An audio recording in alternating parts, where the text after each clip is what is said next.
Saludos, saludos y bienvenidos a la tercera reunión de el seminario más reciente, el seminario gratuito más reciente que ofrece el Centro para el Estudio de la Democracia, en esta ocasión en torno a la obra de Maquiavelo, con énfasis particular sobre la obra de El Príncipe, y que hemos estado discutiendo pues en las últimas dos reuniones. Nosotros, muy brevemente, la reunión pasada gran parte de ella se nos fue dilucidando sobre tres conceptos matrices en la obra de Maquiavelo, que es el concepto de virtud, fortuna y prudencia, y lo planteamos como eh, tres conceptos que sirven un poco para anclar la perspectiva de Maquiavelo la perspectiva de Maquiavelo al respecto de las acciones humanas en general y de los actores o sujetos políticos en particular, por lo menos dentro del contexto del príncipe.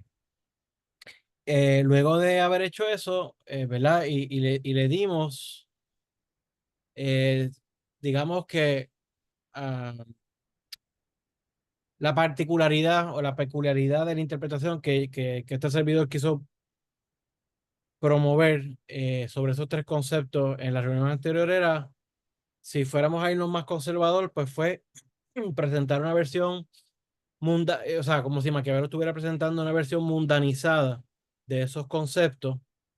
Si fuera a decirlo de una manera menos conservadora y más arriesgada, tratando un poco de proveer una interpretación materialista de esos conceptos de Maquiavelo, ¿verdad? La virtud entendiéndose como la capacidad o la voluntad que tienen los actores, perdón, la capacidad que tienen los actores de imponer su voluntad sobre el devenir o el curso de acontecimientos para que estos redunden a su favor, entendiendo a su vez el curso de acontecimientos con toda la riqueza contingente y azarosa que ello implica, pues por la fortuna. Poniéndolos en relación de esa medida de manera tal que a mayor virtud por parte del actor, menor potencial dependencia en la fortuna y al revés. A menor virtud en el caso del autor y menor prudencia, pues más te abres tú a la azarosidad, a la pura contingencia de lo que conocemos como fortuna. Luego de eso, pues encarrilamos la discusión o la conversación en materia de verlo de manera cronológica. Vimos nuevamente el capítulo 1, vimos el capítulo 2 sobre los principados hereditarios, vimos el capítulo 3 sobre 3 y 4 sobre los principados nuevos mixtos, y además de las exhortaciones y consejos particulares que daba Maquiavelo de esos respectivos casos, pues también digamos que y abrimos una especie de paréntesis para insistir en este tema de Maquiavelo, hablando de la importancia del poder, no solamente como el uso de la fuerza o la amenaza del uso de la fuerza, algo que es fundamental en el ejercicio del poder en general, pero y Maquiavelo, y para Maquiavelo también, sino también hablar, diríamos, en lenguaje más moderno, de la importancia de los artificios ideológicos como formas para ayudar a ejercer el poder. Y ahí fue todo el tema que igual la continuidad por donde vamos a comenzar en el capítulo 5, pero es el tema este de la memoria colectiva de un pueblo como campo de batalla. Este, todo este asunto de que más estable es el poder de una persona que adviene a príncipe de un determinado o gobernante de un determinado territorio en la medida en que logra apagar lo más rápido posible las memorias pasadas o el recuerdo pasado de haber vivido bajo un ordenamiento distinto, bajo el poder de una persona distinta, de una fuerza social distinta. Implícitamente, o sea, perdón, para evitar, por así decir, de manera implícita, el que tú recordaras que siempre, al recordar que la comunidad actual vivió bajo un ordenamiento distinto, siempre recordar la posibilidad, pues, de que siempre se pudiera, de cara al futuro, vivir en un ordenamiento, pues, distinto también, ¿verdad? y de que todo siempre pudiera rehacerse. Así un poco undermining, ¿no? Socavando eh, los elementos culturales, morales, ideológicos, justificatorios del poder que está en el momento. Y eso, ¿verdad? De manera bien apretada y muy breve, un poco lo que estuvimos haciendo la clase, la reunión pasada. Y hoy queremos abrir entonces con el capítulo 5 del Príncipe, ¿verdad? Es un capítulo bastante corto. En la traducción al español que yo estoy manejando tiene 3 párrafos. En la versión original en italiano tiene 4. Y vale la pena leerlo. Esto es un capítulo curioso por muchas razones. Vamos de entrada a decir, antes de arrancar a leer, que es curioso, lo voy a plantear primero de manera bastante más conservadora, porque demuestra la vitalidad de la escritura de Maquiavelo, ¿no? O sea, este es el tipo de capítulo en donde el que venga a decirle a uno, ah, no, porque es que el príncipe de Maquiavelo es una especie de recetario frío, controlado, con un chorro de preceptos ya predeterminados para distintos tipos de situaciones. Tú dices, mira, mano, en verdad que no, léete el capítulo 5 para que tú veas que las cosas no están así, ¿no? O sea, hay unas constantes en Maquiavelo, tal vez. Hay los ecos de unas preocupaciones, consistentes. Eh, pero este capítulo te demuestra de que no tanto de que Maquiavelo esté improvisando, pero sí de que está escribiendo un poco con cierta urgencia y en el mismo calor de estar escribiendo, se va dando cuenta de que tal vez tiene que ir en el mismo proceso de redactar, de escribir, ir rectificando lo que ha venido diciendo, ¿verdad? A eso me refiero con una escritura bastante viva. Además, se presta para tener curiosidad así de manera inicial, porque pues sabemos que aunque yo soy de los que entiendo que Maquiavelo es honesto en, en la gravedad que siente con la necesidad de unificar Italia como precondición para liberarla de las fuerzas invasoras extranjeras, y que él sabe que en este contexto lo más que conviene es lograr la consolidación bajo una especie de monarquía absoluta.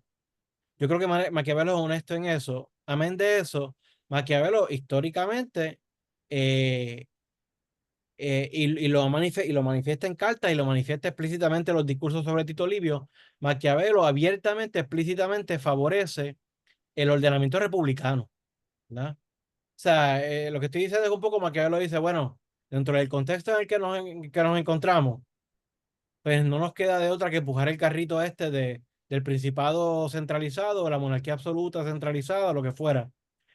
Pero no quiere decir que su temperamento,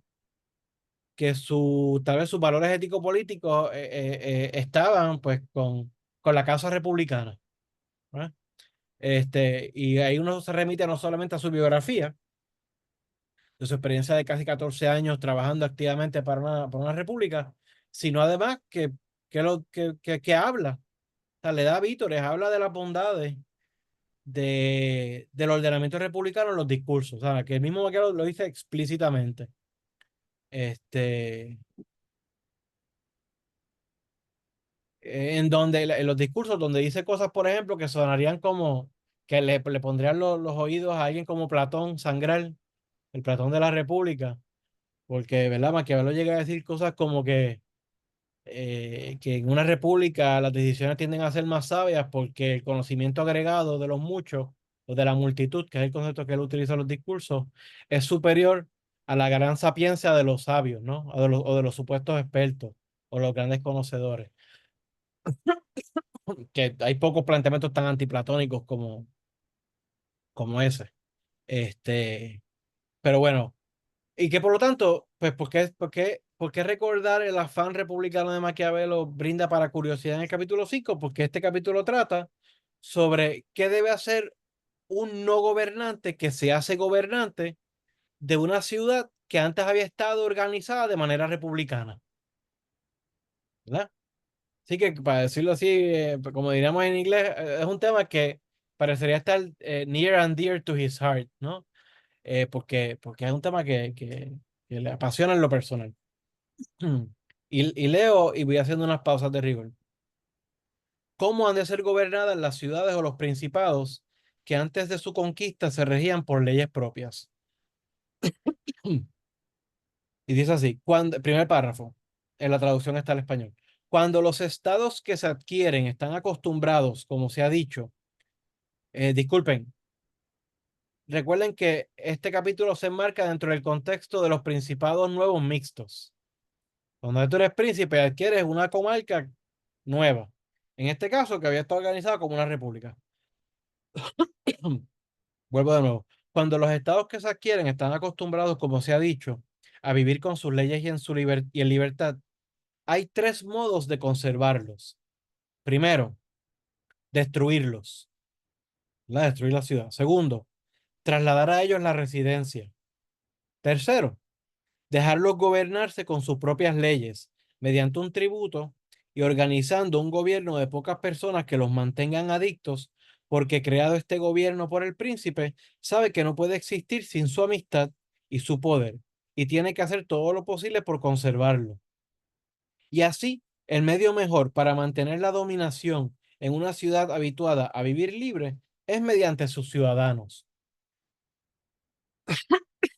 Recapitulo, primer párrafo, Maquiavelo dice, si tú eres un príncipe que conquistaste ahora lo que antes era una república, hay tres formas posibles de tú mantenerlo en tu poder. O destruyes la ciudad y la pones a tu merced, o trasladas tu residencia a ella, es la noción esta de establecer relaciones de confianza y tal más cual. O tres, dejas que ellos se autogobiernen, ¿verdad? Ayudas a montar un gobierno, una especie de gobierno marioneta que implique cierto autogobierno, pero ese autogobierno que te responde en última instancia a tus intereses sobre la comarca, ¿no? Y después de que distingue esas tres maneras, dice, y la mejor manera para mantener la dominación es que ellos, que es decir, montando este gobierno marioneta, el que ellos se autogobiernen, pero respondiendo a tus intereses en última instancia. Hasta ahí estamos claros. Pero viene el segundo párrafo. Maquiavelo va a dar ejemplos que tal vez en términos generales podrían tal vez arrojar luz sobre lo que acaba de sugerirnos. Y dice Maquiavelo, sirvan de ejemplo los espartanos y los romanos. Los primeros conservaron Atenas y Tebas, creando en cada una de ellas un gobierno de pocos ciudadanos, y aún así luego las perdieron. Los segundos, para asegurar la posesión de Capua, Cartagena y Numancia, las destruyeron y no las perdieron. O sea, nos da cuatro ejemplos, o nos da dos o tres ejemplos, y el más que yo conozco de esto es el primero que nos da sobre los espartanos, que es la experiencia de los 30 tiranos, cuando Atenas pierde la guerra contra Esparta, la guerra del Peloponeso, y los espartanos ayudan a montar el gobierno de los 30 tiranos, que eran 30 atenienses, oligarcas, pero con el respaldo de los espartanos, que fue un gobierno que, que duró, nada, Dios mío, a mí se me escapan las fechas de momento, fue instaurada en el 400, duró cerca de un año, digamos, porque en casi cerca de un año las fuerzas prodemocráticas se levantaron en armas, acabaron con los 30 tiranos y restituyeron en corto tiempo la democracia. O sea que Maquiavelo, después de decirnos qué es lo que más conviene, el autogobierno, nos da unos ejemplos, pero se da cuenta que de los tres ejemplos que nos da, dos de ellos no cuadran, porque los que le permitieron el autogobierno, las ciudades se sublevaron y restituyeron el ordenamiento viejo que tenían democrático. Mientras que esos otros ejemplos en donde los nuevos gobernantes destruyeron la ciudad, pues fueron seguro su poder. Entonces continuó leyendo. Quisieron gobernar la Grecia casi con lo mismo que los espartanos, dejándola en libertad de regirse por sus leyes, y fracasó su intento, viéndose obligados a destruir muchas ciudades de esta provincia para mantenerla en su poder, porque en verdad no hay medio, no hay medio más seguro de posesión que la ruina. O sea que después que da los ejemplos, se está contradiciendo la primera sugerencia que había dado al final del primer capítulo. Quien se apodere de una ciudad acostumbrada a vivir libre, como es el caso de la República, y no la destruya, debe esperar ser destruido por ella, pues siempre tendrá como bandera de rebelión la libertad y su antiguo régimen, que ni el transcurso, y, ¿verdad? Y se cae de la mata, pero por si acaso, porque estamos en Puerto Rico. Cuando hablamos de libertad política, ¿no? De autogobierno. Quien se apodere de una ciudad acostumbrada a vivir libre y no la destruya, debe esperar ser destruido por ella, pues siempre tendrá como bandera de rebelión la libertad y su antiguo régimen, que ni el transcurso del tiempo ni los beneficios hacen olvidar. Hágase lo que se haga, y cualquiera que sea la precaución que se tome, si no se distribuyen o dispersan los habitantes, aquel nombre de libertad y aquellas instituciones no se borrarán de la memoria, recurriendo a ellos en toda eventualidad. Así lo hizo Pisa siempre, perdón, así lo hizo Pisa, después de estar sometida 100 años a los florentinos. Resumiendo entonces el párrafo 2. Párrafo 1. Te haces del poder de lo que antes era una república. ¿Qué debes hacer? Puedes trasladar tu residencia en ella, montar un gobierno marioneta o destruirla. Lo mejor es que montes un gobierno marioneta. Párrafo 2. Te voy a dar tres ejemplos o cuatro al respecto de estas cosas. Dos de los ejemplos me desmienten la sugerencia inicial. Pues por lo tanto, la manera más segura de retener lo que antes era una república es destruyendo la ciudad. Particularmente lo que era antes una república. ¿Por qué? Y aquí hay, digamos, aquí está el temperamento republicano maquiavélico y su pasión por la libertad política. Porque aquí es como la culminación del tema ese de los recuerdos y la memoria colectiva de la gente y tal más cual. Porque Maquiavelo está diciendo, en continuidad con lo anterior, ¿verdad? Tú tienes que tratar de apagar las memorias de lo de antes para ayudar a consolidar tu poder actual. Pero ¿qué sucede con una república? Que una república está fundamentada en la libertad política. Y la libertad, nos dice Maquiavelo, pero una vida en libertad, nos dice Maquiavelo en este párrafo, es tan vibrante, es tan rica, que el recuerdo de la libertad, por más que trates de apagarlo, nunca se borra del todo. Y mientras permanezca ese recuerdo de la libertad de alguna manera, siempre puede servir de polo articulatorio para el surgimiento de fuerzas que te repelen o que traten de destruirte para restaurar esa vida en libertad. Por lo tanto, la medida más segura para retener el poder en lo que antes era una república no es que se autogobiernen, sino es destruirla. ¿Verdad? Ven un cambio radical de un párrafo a otro. Y ahora vamos al tercer párrafo, porque no queda ahí. Pero cuando las ciudades o las provincias están habituadas a vivir bajo un príncipe y su dinastía se extingue, estando acostumbrados de una parte a la obediencia y no entiendo por la otra al antiguo señor, no saben ponerse de acuerdo para elegir uno nuevo ni vivir en libertad.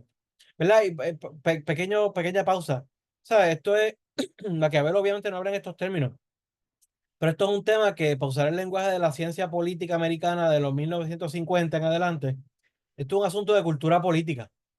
Maquiavelo nos está diciendo, el problema con una gente que estuvo viviendo en una forma republicana es que saben lo que es mandarse a sí mismo. Saben lo que es participar directa o indirectamente de la creación de las normas que rigen su vida en comunidad. Por lo tanto, cambiar eso por algo, un gobierno que sea mucho más de imposición, es complicado. Porque esa gente viene de una cultura política que está acostumbrada a una vida de libertad.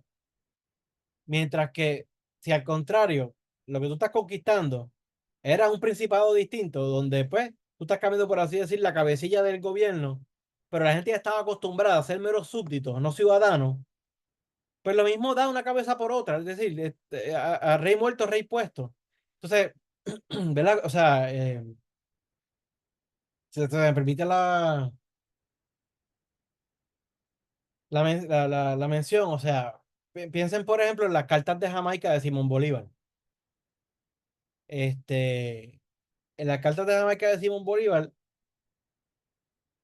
Bolívar comienza apoyando para las incipientes naciones hispanoamericanas que se iban liberando, eh, fomenta la monarquía, habla de la importancia tal vez de instaurar el poder censal habla de la figura o sea, con respeto a la figura del rey británico. O sea, habla de cosas, y claro, y el argumento que usa Simón Bolívar en esas cartas es idéntico a eso que Maquiavelo acaba de plantear en ese tercer párrafo de ese capítulo 5.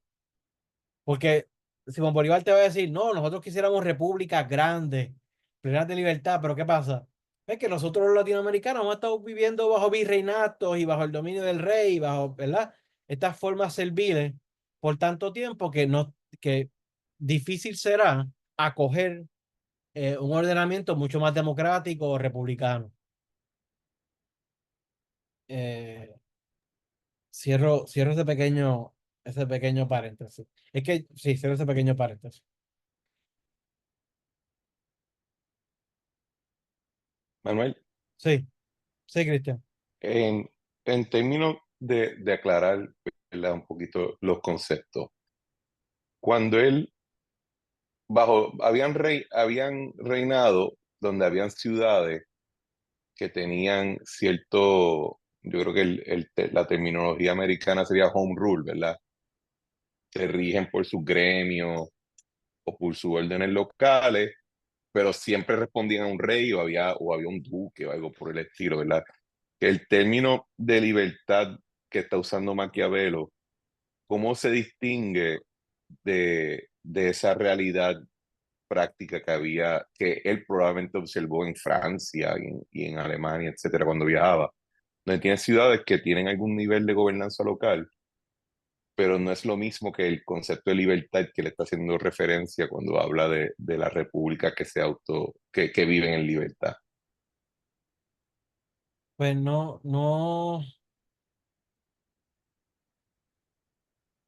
sé. O sea, Maquiavelo cuando habla de libertad está. Porque no está hablando de derechos civiles, ¿verdad? Como los No, conocemos no, nosotros no, hoy en no. día. No, Y claro. libertad, y cuando habla de autogobierno, obviamente, aunque eran repúblicas, tendrían a No. ser más oligárquicas que las que nosotros conocemos, así que Sí, cuando habla de libertad, habla fundamentalmente, creo yo, de dos cosas particularmente. Uno, un gobierno que es más representativo, en el sentido literal de que hay más cuerpos gubernamentales, o sea, deliberativos o gubernamentales, que representan a las distintas constituencias, no solamente, digamos, los senadores, a los ricos y ese tipo de cosas. De ahí, por ejemplo, el énfasis que da Maquiavelo en los discursos sobre la importancia de los tribunos en la antigua República Romana, que es porque donde podían participar los plebeyos y tal. O sea que uno, mayor representatividad del conjunto, y dos, también mayor participación. Claro, con las salvedades históricas de que república no es igual a democracia, ¿verdad? No, no, digamos que la República de Florencia, es que habría que ver cuáles eran los requisitos censales o de propiedad o lo que sea.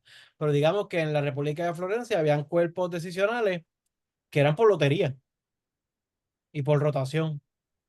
Sí, había los gonfalonieros estos que eran primero por términos fijos, luego son convertidos a permanentes y era como un prima inter pares realmente, pero como quiera. Tenía como que cierto mando, con cierto privilegio, pero o sea, creo yo que cuando Maquiavelo habla de libertad es un gobierno con mayor representatividad del conjunto y con posibilidades de mayor participación, en, aunque sea de manera indirecta, en las decisiones. As- Así creo que lo veo yo.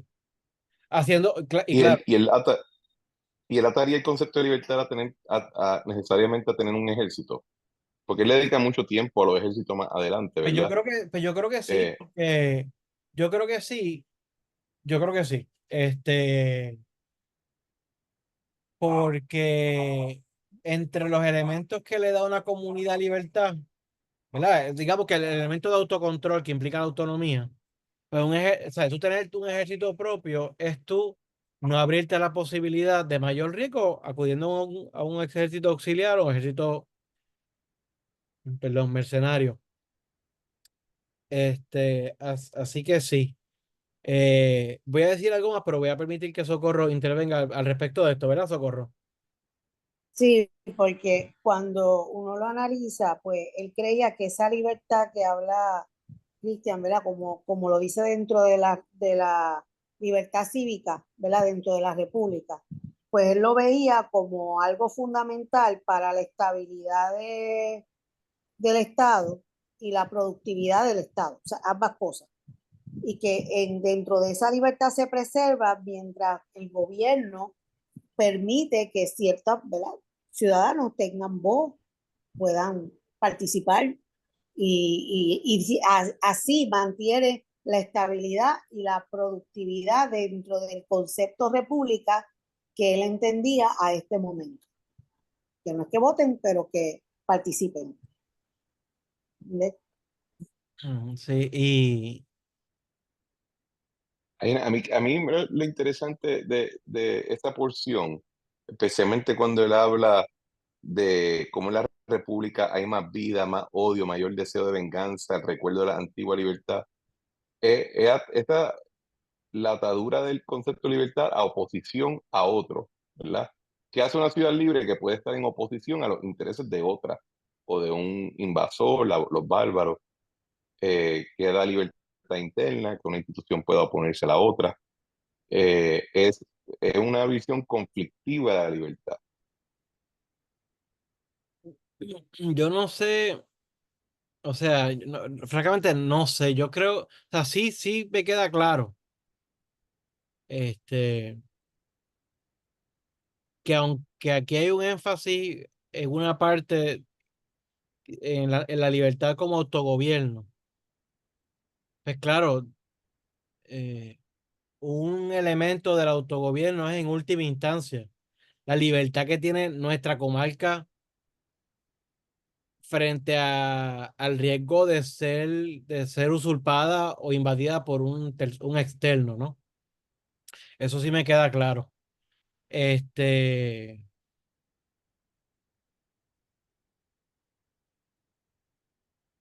espérate, se me quedó.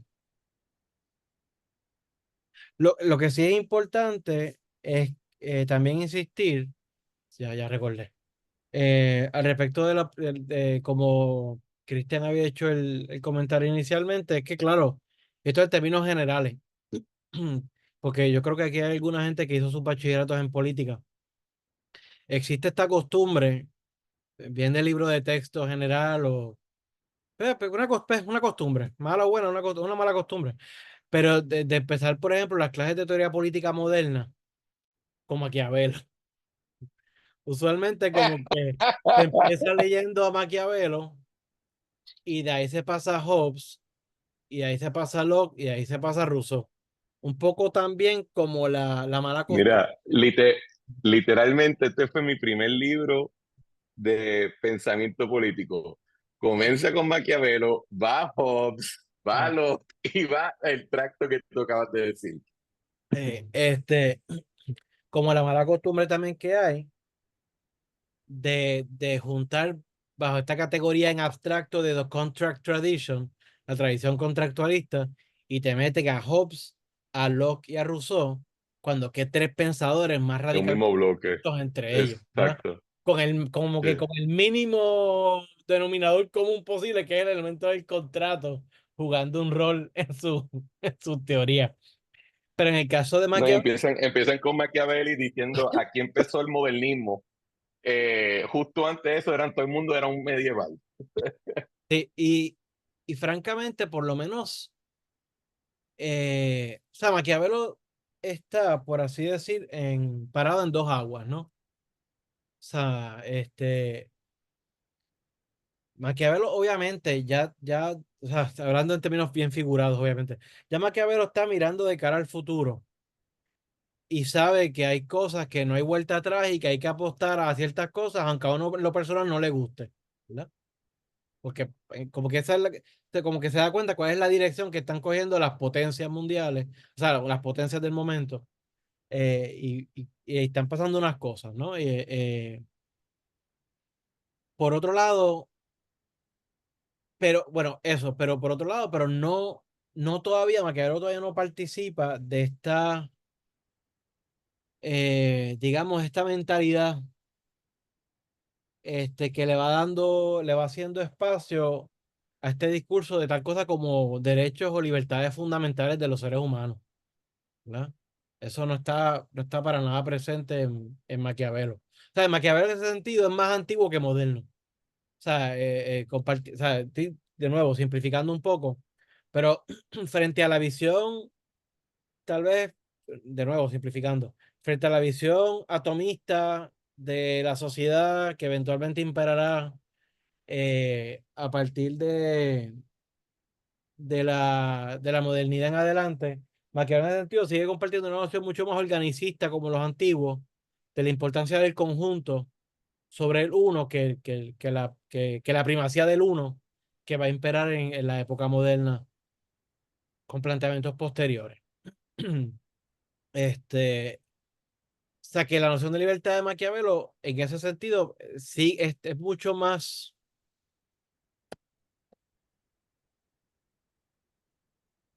tiene mucho más eco de la expresión autonomía, ¿no? Más libertad como un mandarse a sí mismo. Más que una libertad como mera suspensión de sujeción externa sobre mis cosas. ¿No? No es que estén del todo, no es que estén del todo no relacionadas esas dos concepciones, pero hay unas diferencias importantes entre ambas concepciones. Digamos que es lo que, simplificando, de nuevo, I'm sorry, pero de nuevo, que es un poco la distinción que tal vez quiera hacer un Isaiah Berlin entre positive y negative liberty. Este, pues bueno, nada, por ahí. Pero Nos volviendo vamos por... a la pregunta inicial de Christian, como yo lo veo, ¿verdad? Siendo bien conservador y porque tampoco soy experto, ¿ves? En materia histórica de la época, me parece que es libertad entendida como mayor representación del conjunto y mayor posibilidad de participación.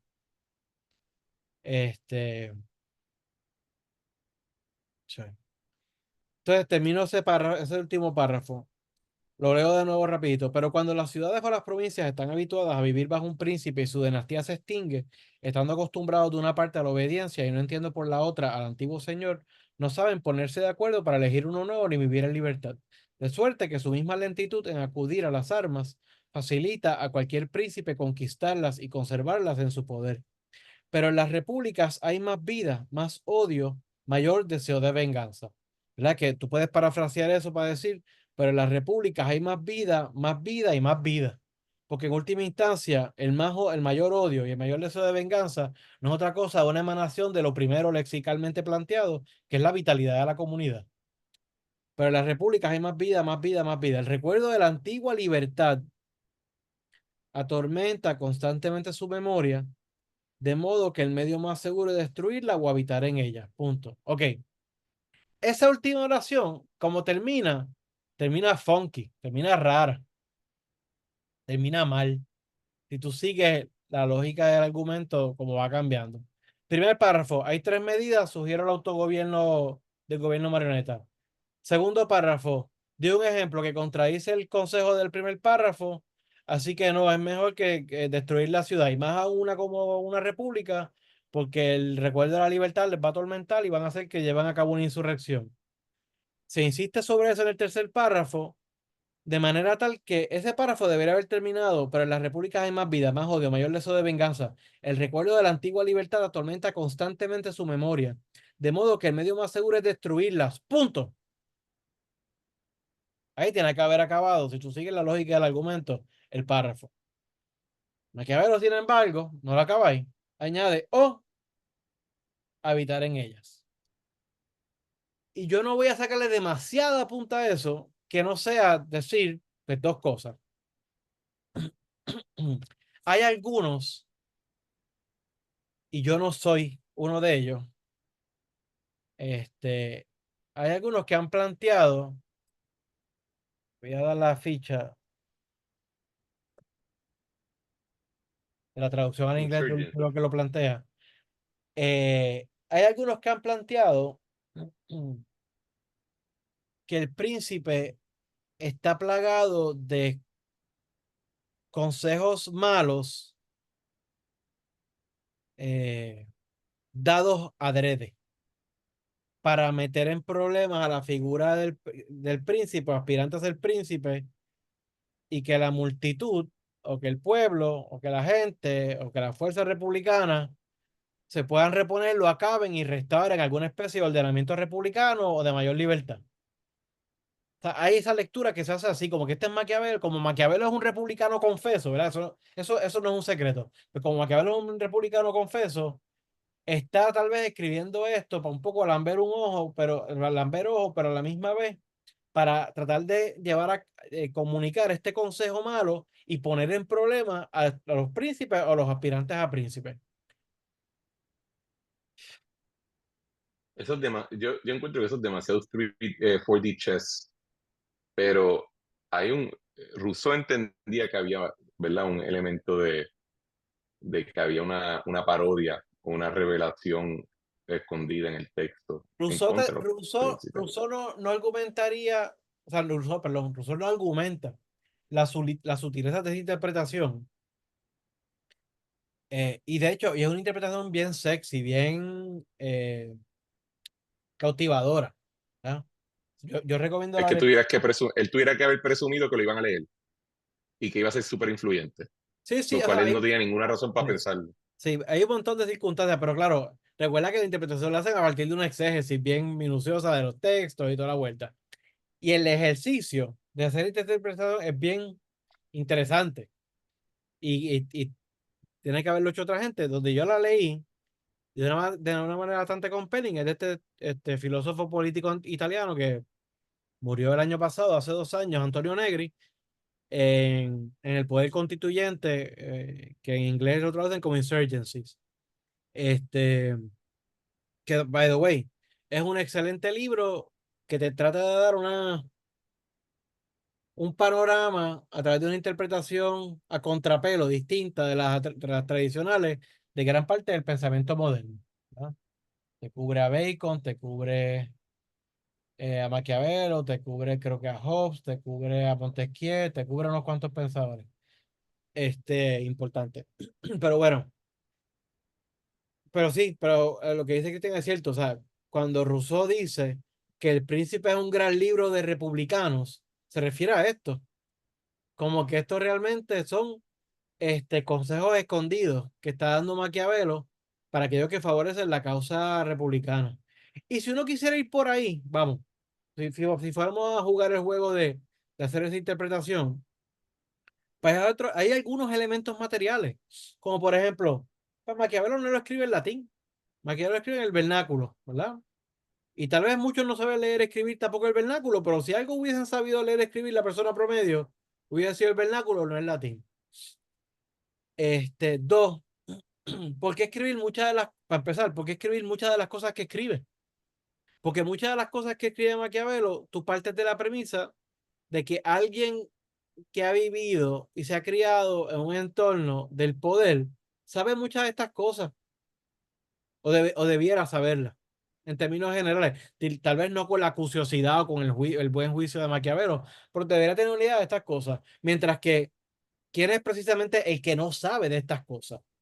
Bueno, pues aquellos que no están ni cerca ni estarán remotamente cerca en la capacidad de poder gobernar, ¿verdad? El pueblo, por usar un nombre eh, consensuado general.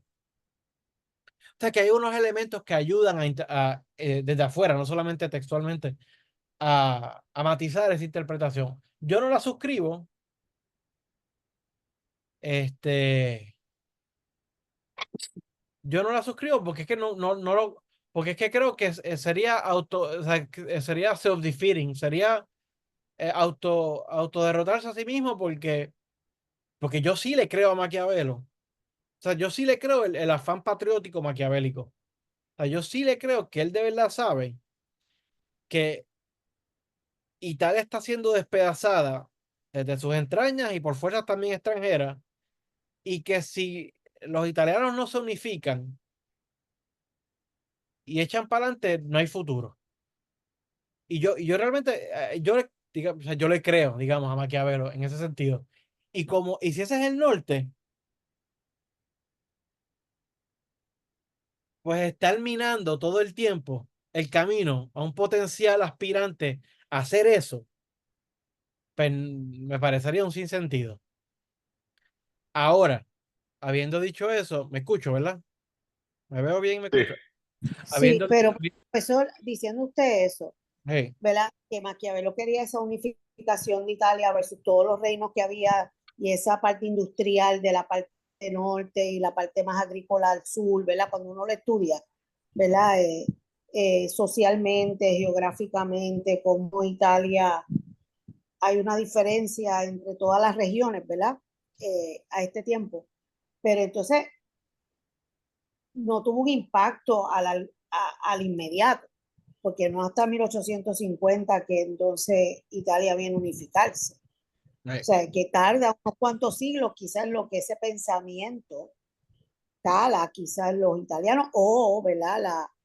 El pensamiento de la ilustración que viene después, ¿verdad? Que entonces influenciará para eso, ¿verdad? En sí, no, no, términos totalmente. de cuánto Maquiavelo hablaba de eso versus venir el pensamiento de la ilustración y entonces unificarse el país a, a tratar de, ¿verdad? Acá pensando lo que usted está diciendo, ¿verdad? Y, O sea, sí, sí, no, o sea, tú tienes o sea, tú tienes toda la razón en el sentido de que sí, exacto. Eso, Maquiavelo no cobrará más actualidad en su propia patria, cercana al primer tercio del siglo XIX. Vamos, ya tiene notoriedad, tendrá fama, tendrá reconocimiento, pero no es hasta lo que conocemos como el movimiento del Risorgimento, el Resurgimiento, que culminará a finales de la década de los 50, para el 1860, 1861, en la unificación formal de Italia.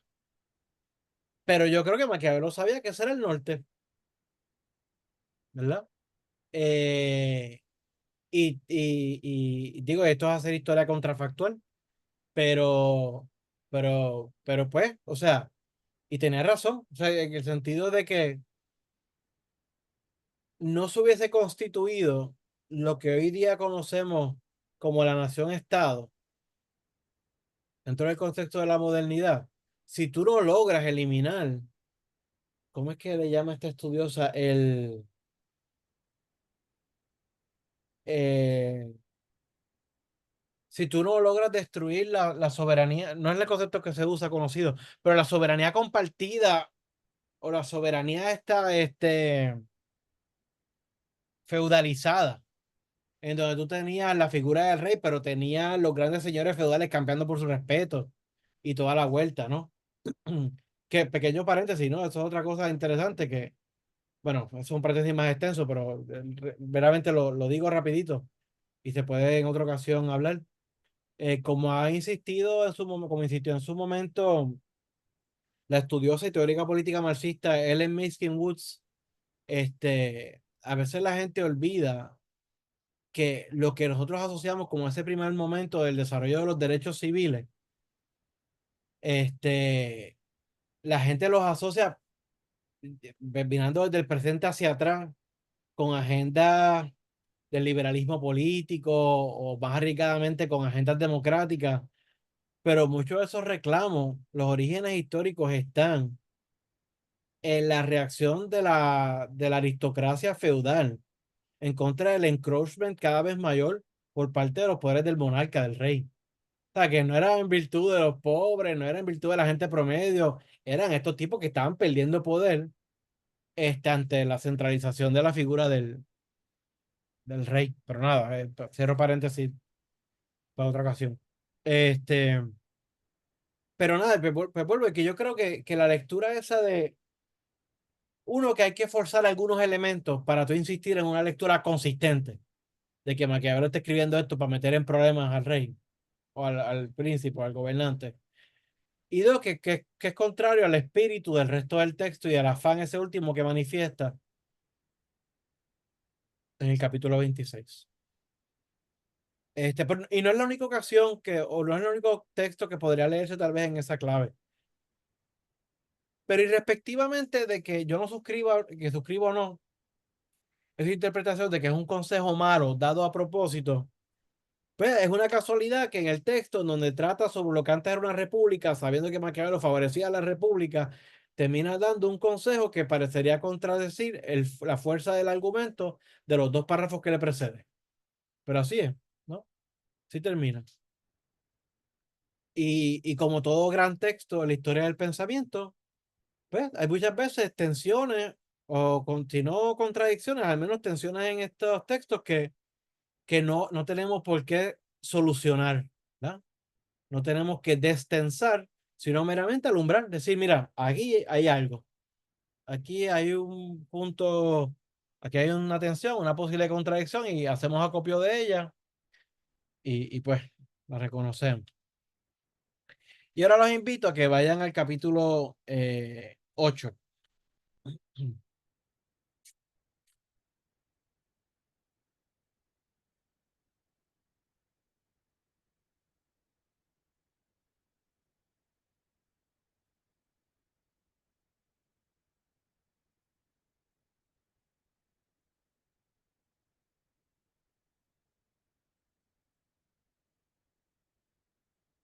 En el capítulo 6, capítulo 7, además de insistir en algunos ejemplos históricos, Maquiavelo habla de la importancia de, de tener fuerzas armadas para responder ante la falta posible de obediencia de los súbditos y tal. Insistir en todo esto que yo comentaba en la reunión anterior, de que el ejercicio de mando o de gobierno descansa siempre en dos elementos fundamentales: el cultivo, producción de consentimiento, que descansa en última instancia con la presencia de la fuerza o la amenaza del uso de la fuerza. Los invito a ir al capítulo 8. Capítulo también que sirve para muchas cosas y entre ellas poner en precario o poner en entredicho algunas también lecturas típicas, tradicionales sobre el pobre Maquiavelo. Perdón. De los que han llegado a ser príncipes cometiendo crímenes. No voy a leer en voz alta el capítulo completo, pero voy a leer gran parte del capítulo haciendo las debidas pausas de arriba. De los que han llegado a ser príncipes cometiendo crímenes. Como los particulares pueden llegar a príncipes por dos caminos que no pueden atribuirse por entero a la fortuna o a la virtud, creo deber hablar aquí de ellos, aunque el examen de uno debería hacerse con más amplitud al tratar de las repúblicas. Son ellos cuando se asciende al principado por cualquier vía malvada y dañina, o cuando un ciudadano privado se hace príncipe de su patria con el favor de sus conciudadanos. Ese caso, cuando un individuo privado se hace príncipe con el favor de los conciudadanos, es lo que va a tratar el capítulo 9, el próximo, que es también bien importante. En este va a tratar sobre aquellos que ascienden al principado por cualquier vía malvada o dañino. Y hablando del primer modo, citaré dos ejemplos, uno antiguo y otro moderno, sin juzgarlos, porque creo que basta referirlos para que los juzgues quienes quieran imitarlos. Y aquí nos vamos a enfocar en el ejemplo de Agástocles. El siciliano Agástocles, no solo hombre del pueblo, sino de la clase más ínfima y abyecta, llega a ser el rey de Siracusa. Hijo de un alfarero, llevó a lo largo de sus años vida malvada, pero con tanta fortaleza de ánimo y de cuerpo que perteneciendo a la milicia, por los ascensos en ella llegó a pretor de Siracusa. Ocupando este cargo y resuelto a ser príncipe y a tener por violencia y sin necesidad de agradecerlo lo que de común acuerdo le habían concedido, comunicó su proyecto al cartaginés Amílcar, que estaba en Sicilia con el ejército. Convocó una mañana al pueblo y al senado de Siracusa, como si necesitara, y recuerden que al decir el senado de Siracusa estamos diciendo a los oligarcas, ¿verdad? Convocó una mañana al pueblo y al senado de Siracusa, como si necesitara deliberar de cosas pertinentes a la república. y a una señal convenida hizo que sus soldados mataran a todos los senadores y a los más ricos de entre el pueblo. Después de estas muertes se apoderó y ejerció la soberanía sin ninguna contienda civil.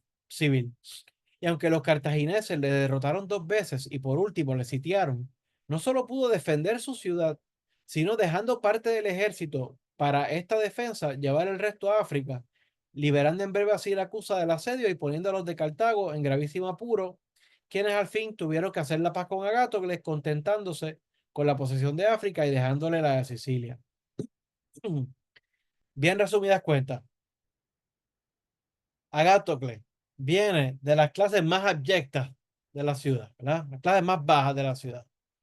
Pero con maña, empeño, esfuerzo, se mete a las Fuerzas Armadas. El tipo está tan duro, el tipo tiene tanta destreza que empieza a escalar en la jerarquía de las Fuerzas Armadas. Llega a ser pretor de la ciudad. Pero no contento con eso porque quería apoderarse de la ciudad. Conspira con unos compinches, logra reunir a las figuras claves, a gran parte del Senado, a ciudadanos poderosos dentro del pueblo, los reúne con una excusa barata. Después que los reúne, da una señal, salen los aliados, matan a la mayoría de estas personas influyentes y él se hace del poder de la ciudad, ¿no? Esa es la situación en resumidas cuentas, ¿no? O sea, a través de la mentira, el engaño, la violencia, la crueldad, ¿no? El asesinato concreto de esta gente. Ahora bien, si uno pausa aquí y nos retrotraemos a la discusión de la clase de la reunión pasada de virtud y fortuna y decíamos en abstracto que la virtud es la capacidad de imponer tu voluntad sobre el curso de los acontecimientos para que estos redunden a tu favor, pues tú tendrías que decir aquí que Agatocles era una persona virtuosa, porque tenía todo en su contra. O sea, no había nada en la fortuna que le deparara en sus circunstancias el que él tenía que ser el jefe, gobernante de esa ciudad. O sea, que tengan eso en cuenta, ¿no? Pues si esta persona logró hacer esto es porque es virtuoso, un tipo, un superdotado, ¿no? En la cosa, en la destreza. Dice Maquiavelo, y sigo con la lectura, dice Maquiavelo: quien examine los actos y el esfuerzo de Agátocle verá que nada en él, o muy poca cosa, debe atribuirse a la fortuna, que es lo que acabamos de decir. Llegó a la soberanía o al poder, no por favor, sino ascendiendo en los grados de la milicia, según antes dije, con muchos trabajos y peligros, y la conservó afrontando grandes dificultades y acometiendo arriesgadas empresas. Aquí viene Maquiavelo. Ciertamente, no puede llamarse virtud asesinar a los conciudadanos, traicionar a los amigos, no tener ni buena fe, ni piedad, ni religión, condiciones con las cuales se puede conquistar el poder o la soberanía, pero no adquirir gloria. Hago una pequeña pausa. Primer señalamiento importante. Aquí es en donde el que diga que Maquiavelo es un pensador realista puro del poder en virtud del poder mismo, está frito. Porque si Maquiavelo fuera un autor que plantea sin juicio valorativo la importancia de tú hacerte de poder y de retenerlo a toda costa, como sea, no tendría entonces que tener ningún reparo en llamarle virtuoso, porque de nada dependió de la fortuna, muy poco. No tenía más remedio que llamarle virtuoso a Agátocle. Pero cito Maquiavelo. Pero ciertamente no puede llamarse virtud asesinar a los conciudadanos, traicionar a los amigos, no tener ni buena fe, ni piedad, ni religión, condiciones con las cuales se puede conquistar la soberanía, pero no adquirir gloria. Entiéndase, no está explícito, no está, ¿verdad? No es mucho lo que nos da, pero nos está diciendo aquí en entre líneas, es que para Maquiavelo la virtud, en el sentido más comprensivo de la palabra, no solamente implica la capacidad de imponer tu voluntad al curso de los acontecimientos para que redunden a tu favor, sino que es esa capacidad de imponer tu voluntad, pero que siempre deba ser efectuada tratando de que ese comportamiento sea merecedor de que en el futuro sea reconocido con gloria, con deferencia, con respeto. En otras palabras, lo que está planteado aquí es un plus mínimo de elemento de moralidad en Maquiavelo la noción de virtud. No deja de ser fuertemente una noción de virtud en la cuestión de la capacidad material de imponer, pero que tiene un elemento añadido como para cuadrar finalmente que sea una virtud completamente en el sentido más técnico, que tenga que tener al menos un elemento mínimo ético o moral. O sea, o sea, que sí, Agatocles pudo conseguir el poder porque era tan capaz, pero pues, mano, pero no se le puede reconocer en el futuro como alguien digno de emular. ¿Por qué? Porque fue demasiado cruel, fue demasiado inhumano. Entonces, ¿qué está haciendo pues Maquiavelo? O sea, emitiendo un juicio de valor. No explicita a partir de qué valores.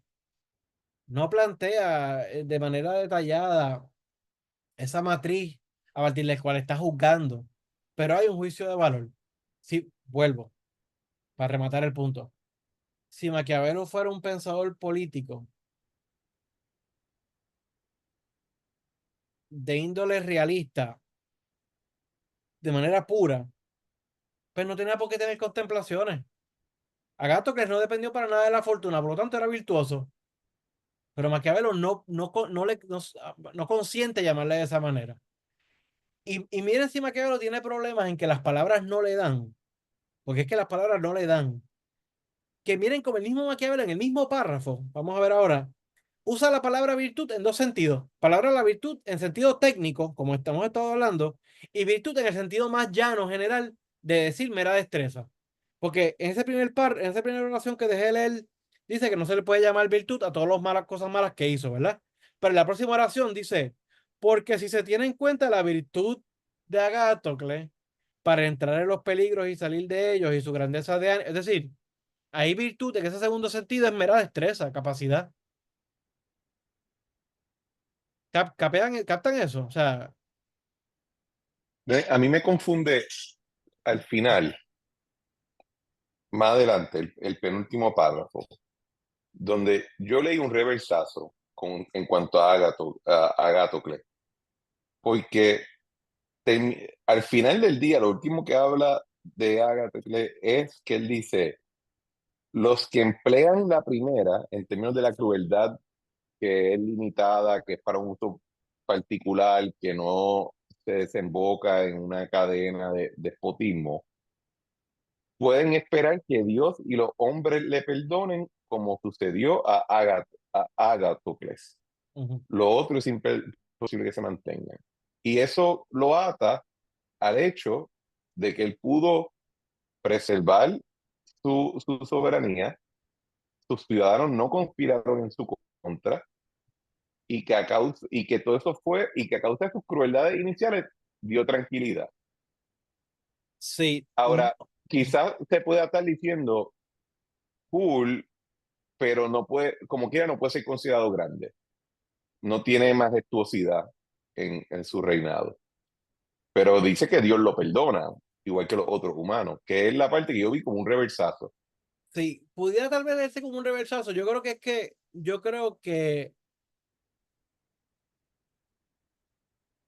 voy a atender eso. Yo voy a atender eso. Ok, Lo voy a atender. Pero antes de pasar ahí,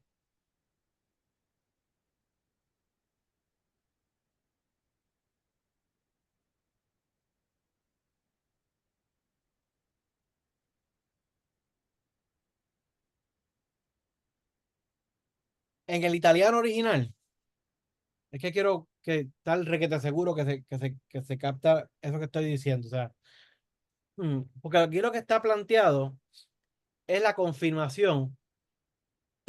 En este párrafo que estaba leyendo, lo que está plasmado es la confirmación de que Maquiavelo nos está presentando un concepto suyo con un elemento técnico propio del concepto de virtud. En contraste o comparación con la noción de virtud en común usanza en la época. ¿Verdad? O sea, Maquiavelo dice, okay, no si può ancora chiamare, no se puede, aún así no se puede llamar virtud, no si può chiamare virtud ammazzare, matar sua cittadini, a los ciudadanos, tradire gli amici, traicionar a los, traducir, traicionar a los amigos, essere senza fe, fede, no tener fe, senza pietà, no tener piedad, senza religione, no tener religión. Li quali modi possono fare acquistare imperio, ma non gloria, los cuales se pueden usar para conquistar el poder, pero no la gloria. O sea, que no se le puede llamar virtud a gato que es por esto. Es decir, que hay un elemento particular de virtud, como lo quiere decir Maquiavelo. ¿Y por qué digo que hay un elemento técnico como lo dice Maquiavelo? Porque la misma oración inmediata que le sigue, Maquiavelo usa la palabra virtud, la misma, pero en un sentido común, de común usanza. Porque dice, después Maquiavelo añade, perché perché se si, me caso en nada, perché se si considerassi la virtud, porque si se consideraba la virtud di Agatocle, nello entrare e nello uscire dei pericoli, porque si se consideraba la virtud de Agatocle en el entrar y en el salir de los peligros, en la grandeza de lo ánimo suo, nel soportare o superare le cose adverse, ni la grandeza del ánimo suyo en el soportar y superar las cosas, las adversidades más grandes. Dice que no tiene parangón y tal y tal. Sigue por ahí. A lo que voy es que en dos oraciones consecutivas usa la misma palabra. En una, claramente alude a un sentido técnico con el cual no se le puede describir, según Maquiavelo, a Agatocles en este momento por su desenfrenada crueldad. Pero en la segunda oración habla de la virtud de Agatocles en sentido más mundano de destreza, mera capacidad. O sea, que hay un elemento técnico a lo que quiero decir. O sea, que todo esto es para decir que cuando uno dice de que la palabra virtud de Maquiavelo tiene una importancia particular, pues no es un cuento camino, es cierto. O sea, hay evidencias donde Maquiavelo claramente distingue entre virtud, por así decir, con V mayúscula en sentido técnico, y virtud. ¿Verdad? Entonces, a lo que plantea Cristian, que sirve para hacer una rectificación de cómo muchas veces se enseña Maquiavelo, particularmente este capítulo, y empata también con la carta dedicatoria de esta relación que a mí se me antoja ver de codependencia entre el príncipe y pueblo. Maquiavelo dice que a pesar de que fue de su desenfrenada crueldad, porque Agatocles a la larga pudo haber sido redimido en algún sentido por cómo llevó a cabo la crueldad. Y ese es el momento donde Maquiavelo introduce la distinción entre el buen uso del mal uso de la crueldad. ¿Verdad? Y es importante ver cómo lo dice Maquiavelo, porque para insistir un par de puntos, dice,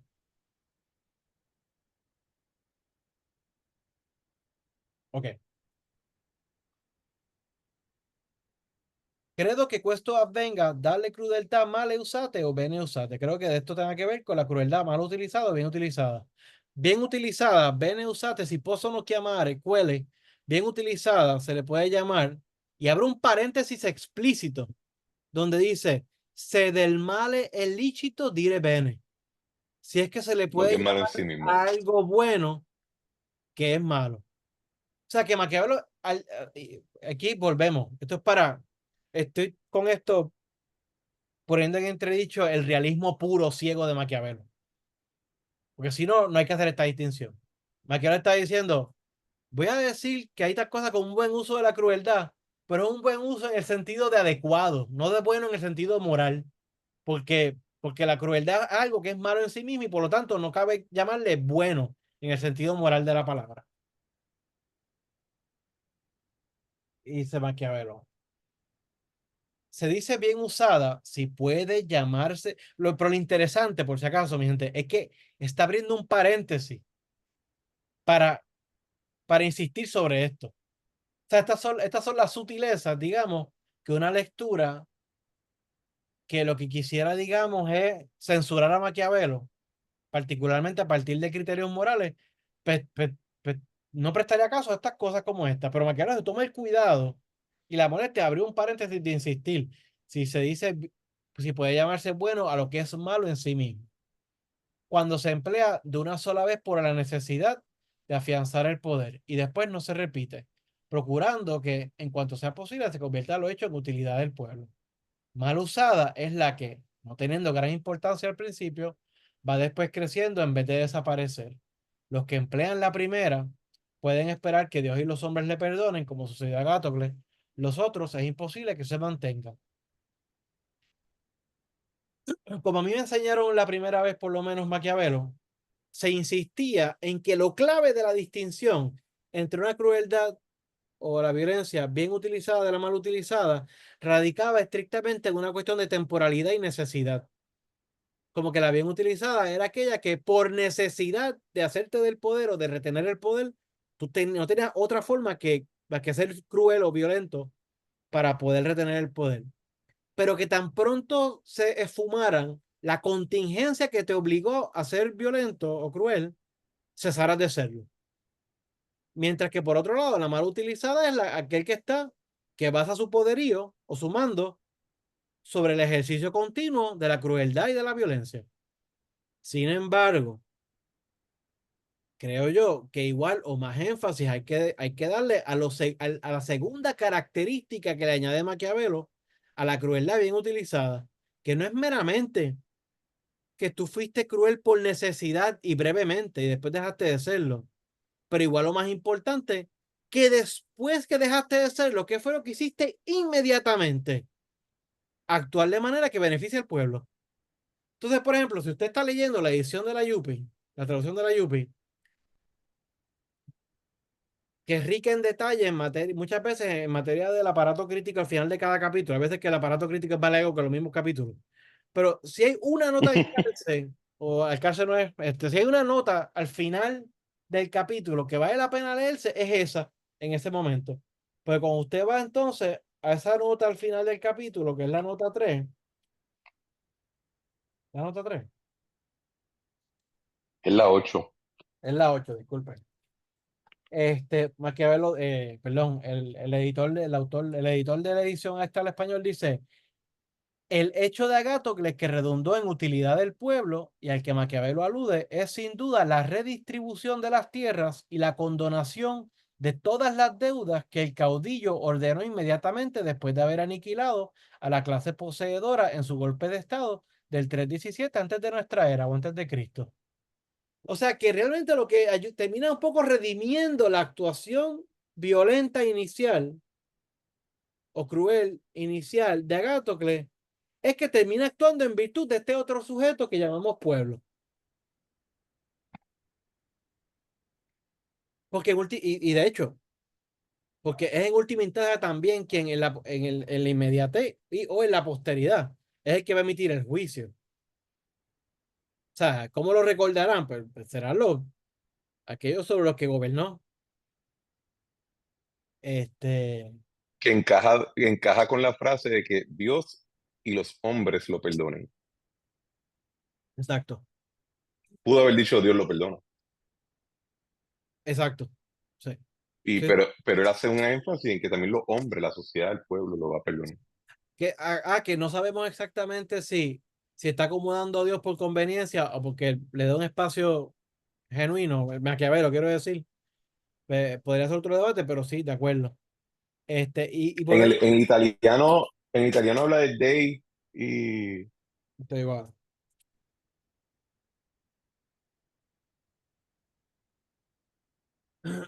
ok, coloro, o sea, aquellos que observan el primer modo, lo que hizo Agástocles, coloro que observan el primo modo, possono con Dios, pueden con Dios, con gli uomini y con los seres humanos, o con los hombres, ¿verdad? Con Dios y con los seres humanos, avere allo stato, lo voy a decir en italiano, después lo traduzco al español. Coloro che osservano il primo modo possono con Dio e con gli uomini avere allo stato loro qualche remedio, como ebbe Agástocles. Aquellos que observan la primera manera pueden con Dios y con los hombres conseguir alguna especie de remedio a la situación como hace Agástocles. Un poquito menos claro, pero el mensaje es el mismo. O sea, que queda subsanado, digamos. De hecho, como lo dicen. en el de la Júpiter dice, los que emplean la primera pueden esperar que Dios y los hombres les perdonen, como Pues se sucedió a Agástocles. sí, pues yo creo que Remedio yo creo que es mejor. sí, en el italiano se lee mejor porque el remedio se puede leer de forma mucho más neutral. Value free Sí, que no tiene una carga ética, no tiene una carga ética moral. Exacto, exactamente. Y pues nada, pues este capítulo,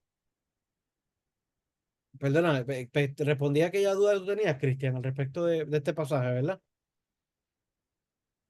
Bueno, sí, ¿no? Porque yo creo que te entiendo la lectura, pero yo creo que hay un juego de lenguaje que se hace, que hace imposible una conclusión final de la intención de autoría cuando hace el cuento. Porque si en un lado dice, esto es malísimo, no hay manera de arreglarlo, entre paréntesis, es malo de por sí mismo, en otro caso lo ata al provecho del pueblo, habla de que hay un remedio tanto con Dios como los hombres, y creo que hay un elemento juguetón y subversivo en el uso del lenguaje, y creo que a propósito, para que no puedas llegar a una o a la otra.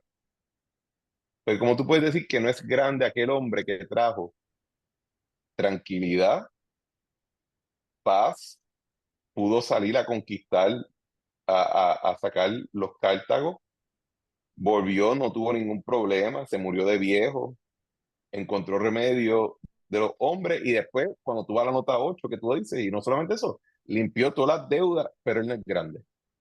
Sí, Pero que Dios y los hombres le dan remedio. O sea, hay un conflicto en ese lenguaje que yo creo que es hasta a propósito, después de que tú das esa explicación. sí, yo Y que puedo. algunos, Sí. profesor, y que algunos lo pueden tratar a que implica que ese líder, ¿verdad? Viendo de la crueldad, ¿verdad? Dura y suave, ¿verdad? Dentro de la crueldad, lo puede haber hasta de una forma que utiliza ciertas cosas que unas personas la pueden considerar hasta inmoral según los estándares más o menos convencionales, ¿verdad? Del gobierno. Ujú. Se puede ver desde esa forma ese capítulo. Repite esa última parte, como si. Ok, que cuando se habla de eso, como dijo Cristian, de que el hombre te va a perdonar en algún momento dado, pero se habla de esa crueldad, tanto útil como inútil, esa fortuna y virtud que es esa, ¿verdad? Esa virtud que tú tienes eh, por de ser ese líder, que puedas hacer eso, pero que a la misma vez se mira de que es una complejidad ese pensamiento porque implica tomar decisiones que gente lo puede ver hasta de inmoral, ¿entiendes? De una forma u otra, Sí, para poder. sí, yo ahí creo que te entendí, sí. O sea, y lo voy a empatar con lo que decía Cristian. O sea, y yo suscribo esto yo creo que suscribo esto que voy a decir. O sea, no hay duda, me parece que no habría duda en que Maquiavelo, algunas veces más, algunas veces menos, tiene que cuidarse en cómo dice las cosas.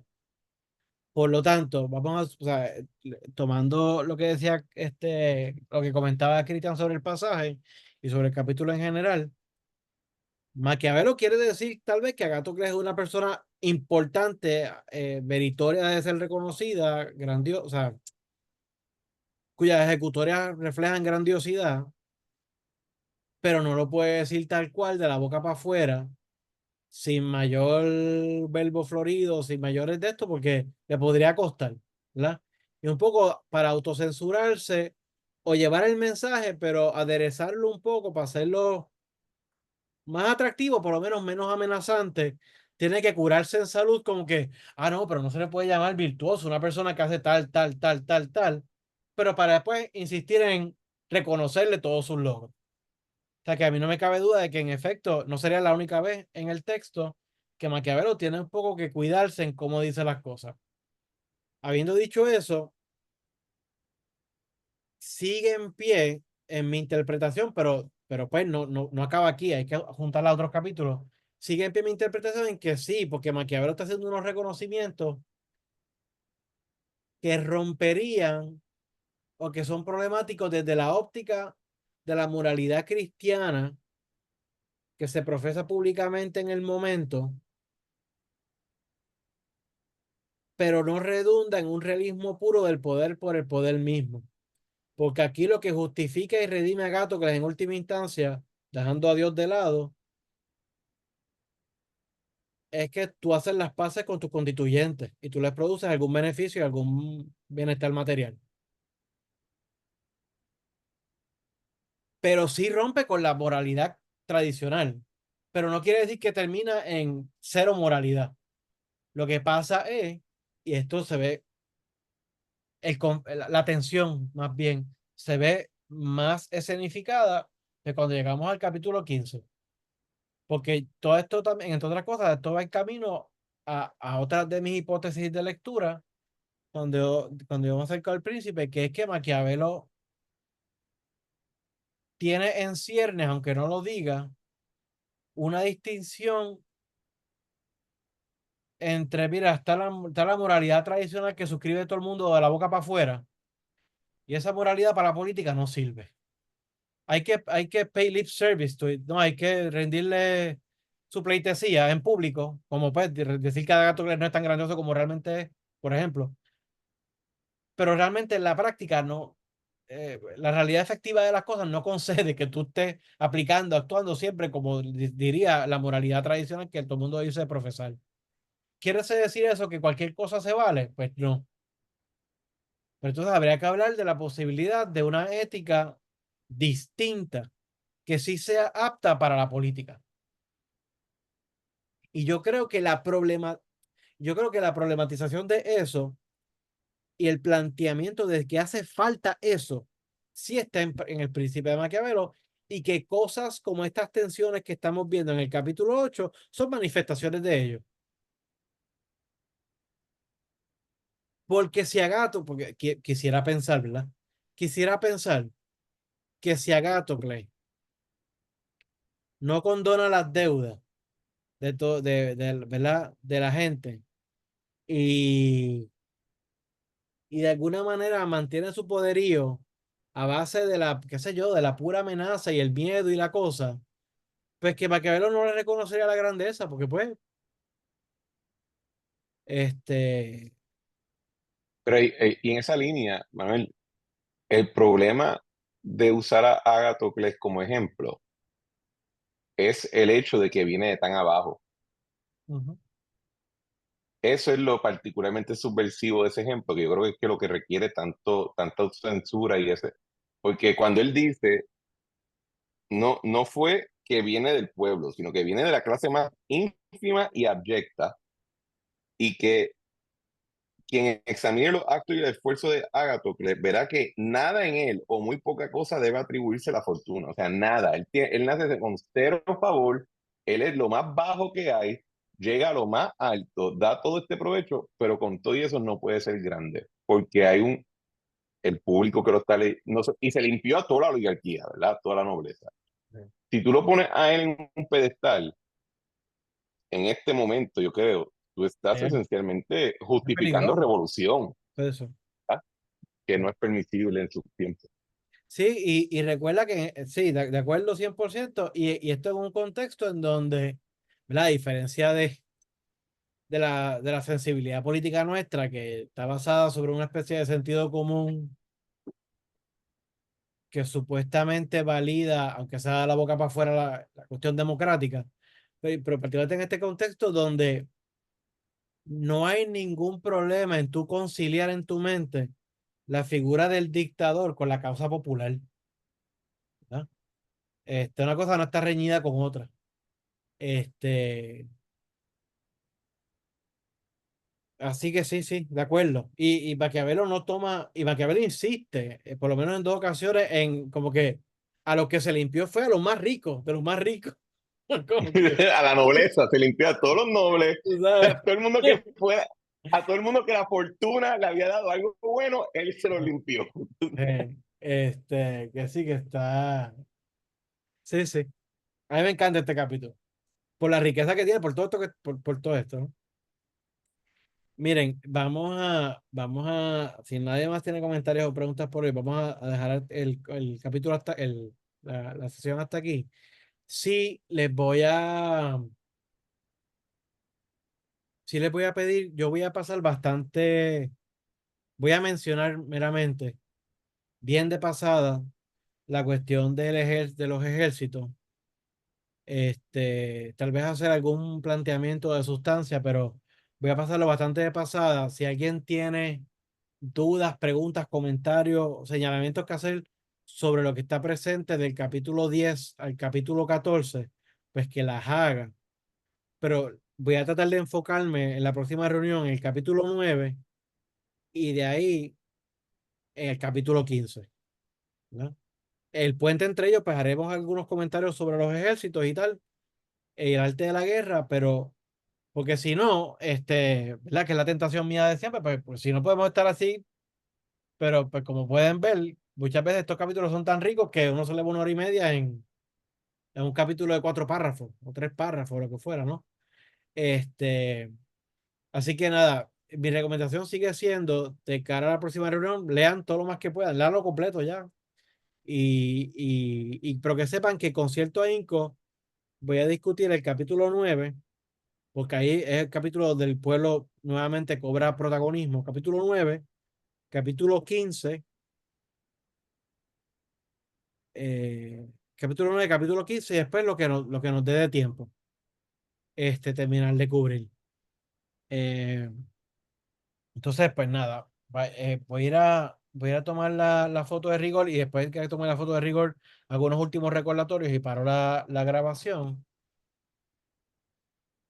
Una, una. Deja que se vaya el mensaje de... Ok, una, dos, y... ok, recapitulo. Para para la próxima reunión, lean lo más que puedan. Vamos a enfocarnos para empezar capítulo 9, capítulo 15 y luego hasta donde lleguemos. Recuerden que de aquí a 2 semanas, el miércoles 11 de septiembre, pienso cerrar el seminario y vamos a tener la reunión por Zoom para el que no pueda, pero para el que pueda, guste y quiera, nos vamos a reunir en la Liga de Cooperativas de Puerto Rico en la avenida Muñoz Rivera. Así que sin más, voy parando la grabación. No, casi acabó la...